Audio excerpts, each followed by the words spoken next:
Benar-benar gak habis pikir sama seseorang yang hobi banget buat ngebully orang lain sampai menghilangkan nyawa orang lain.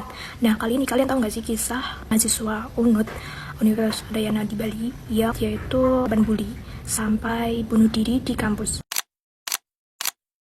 Jadi dengan beberapa riset yang saya lakukan, ternyata si korban ini sempat mengalami banyak perundungan dan pembulian. Riset yang saya baca seperti dari Netral News itu menyatakan semasa hidup beliau itu mengalami perundungan oleh sesama mahasiswa.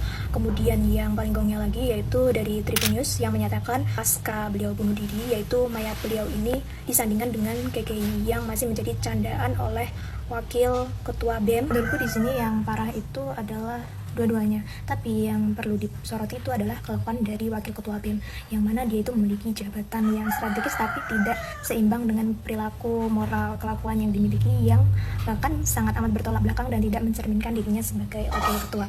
Di sini seharusnya dia itu mengayomi pihak dari dalam ataupun pihak dari luar. Kadang yang membuatku berpikir sekeras itu adalah alasan mereka kenapa sih orang bisa sejahat itu, kenapa sih orang bisa tega menyakiti orang lain, bahkan melakukan pembulian dengan seenak jidatnya. Padahal kan tiap orang itu yang lahir di dunia itu pasti bertumbuh dengan penuh kasih sayang dan penuh rasa rela berkorban dari kedua orang tua mereka masing-masing, yang mana dalam diri kita sebagai orang lain itu tidak punya sama sekali ruang untuk menyakiti.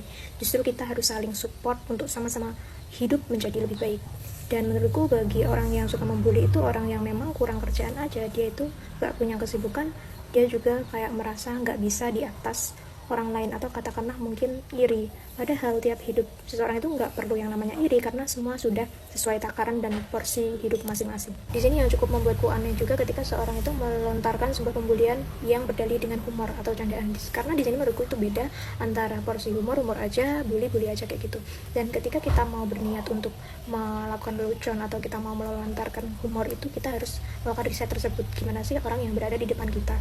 Karena tiap orang itu porsi penerimaan dan penyampaian itu pasti beda-beda. Ya mungkin di diri kita menyampaikan lelucon, tapi di orang lain penerimaannya itu bisa jadi kita itu membuli.